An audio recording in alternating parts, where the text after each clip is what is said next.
Hello friends, this is Sanjay Shah. I am presenting you my novel, The Unfiled Case. This is chapter 3. What was going on in Manoj Nimbalkar's house? Vahinisaheb went and stayed there for over 2 weeks now. How come a docile and caring wife suddenly behaving like a politician? What are the reasons she would not take calls from Dadasaheb? Her assistant Priya was answering calls and telling that Vahinisaheb is busy and will call back. The callback never came. Dadasaheb was getting anxious. Dadasaheb was worried that he could not find out what Vahinisaheb wanted and why did she act so weirdly.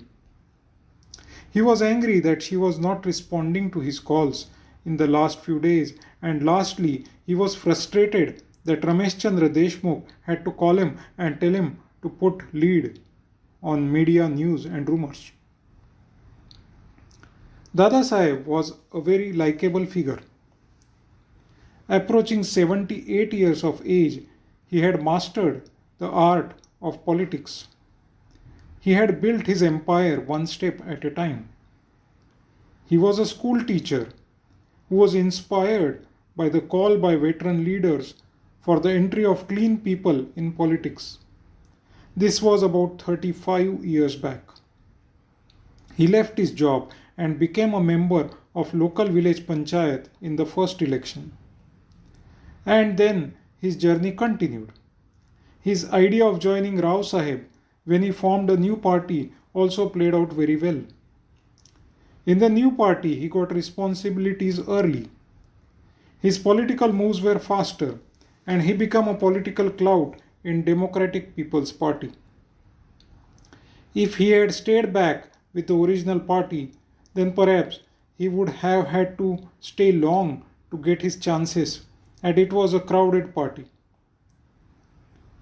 New party was like a startup. It kicked off well and grew fast, providing a lot many opportunities for the then young leaders. Dadasaheb was a dynamic decision maker as well. He knew how to pull strings. His idea was clear. Vahinisaheb's assistant Priya always came across as a warm and careful person. She was the one who shadowed Vahinisaheb in most of her work. If Vahinisaheb is not talking, Priya needs to talk. Most non-political people are easy to handle. You show them some dazzle of power and they start to cooperate. Dadasaheb called Bhau and told him to look into the matter. What was Vahinisaheb up to? If it is something that affects our politics and prospects, we need to nip it in the bud. Bhau was traveling to a sugar cooperative society meeting when he received the call from Dadasaheb. Bhau Sahib was chairman of Sugar Cooperative Society, though he was not a sugarcane farmer himself. This was one of the activities through which Dadasaheb wielded his influence. Ganesh was behind the wheels in Bhau Sahib's car, driving him there. Once at the office of cooperative, Bhau Sahib waited in the car. He usually would do that if he wanted to give any further instructions to Ganesh. Bhau's assistant got out from the front seat and was hurrying back to open the door of the car to help Bhau alight. Bhau just waved his hand and stopped him from opening the door. Bhau said, "Ganesh, go to Dattatreya Khairnar and get him here in the cooperative office before the meeting gets over." Ganesh had no option. He said, "Yes, Bhau Sahib." In his mind, he repeated the name once, which he had never heard before. The wildfire had started. News channels are far too many. They need to pick something to catch the attention of viewers. The small video and report of 3 lawyers at Vahinisaheb's brother's place, along with the fact that Vahinisaheb is currently staying at his place, became a major news on many channels. One started it and it caught the imagination of everybody. Media was fresh out of Minister Mane's case. One lady claimed that she was the undisclosed married wife of Minister Mane. Mane had already had an official family and children. Media discussed this threadbare for many days. All aspects were discussed, and finally, Mane admitted that he had not disclosed the marriage and children from this marriage. Not only his family and wife was shocked, but the political bosses were in quandary as well. He had to eventually pay the price by being asked to resign. This recent media case of Minister Mane provided some background to the channels. They added many two and two together and started to create videos of possible rift and problems between Dadasaheb and his wife. Speculation started in terms of maybe a mistress, a property division, a share of power, and whatnot. Some channels even reported about possibility of poor health and terminal illness for Dadasaheb. All this must stop. No point making a self-goal, especially when he was looking to promote his son to take over his political mantle in the upcoming state assembly elections. He was grooming him for some time, though he felt that Vahinisaheb was not as mature as him at the same age.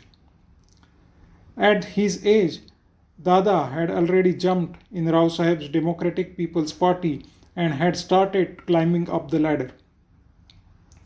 Bhau, on the other hand, was still learning the ropes and depended on Dadasaheb for guidance in many times. Being driver of Vahinisaheb had its own advantage.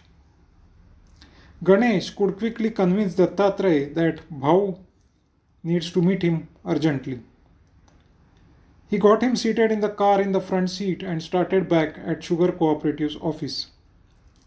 Driving there, he continued to think what Vahinisaheb is going to ask this person. Dattatreya, being a retired government employee, was a meek fellow. He had never interacted with politicians much. So he was also scared and worried about what he was going to face. Priya, his daughter, has been with Vahinisaheb for a while and was doing good work as per what she told him. Were they going to fire her? Were there any issues? She had gone to Fulton with Vahinisaheb. Was she okay? Ganesh was looking at Dattatreya getting under the weight of his own thoughts. At one of the signals, he looked at him and said convincingly, "Don't worry, uncle, things will be all right." Dattatreya smiled back almost forcibly and said, "Yes, but the news channels keep saying a lot many things. Priya is with Vahinisaheb." And he then stopped speaking. Ganesh had his mind working now. He could add up the situation. If the news of Vahinisaheb meeting all the lawyers in Fulton is true, there is something cooking.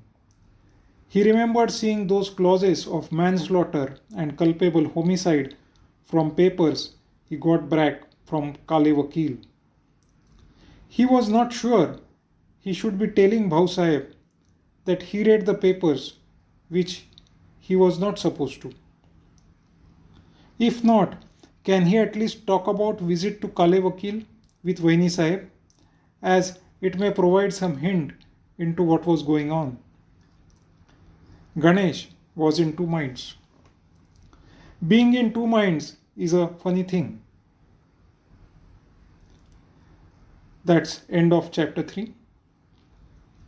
Friends, I would appreciate your comments and likes if you are following this story. Also subscribe to our channel if you would like to get updates when I post the next chapters. Thank you.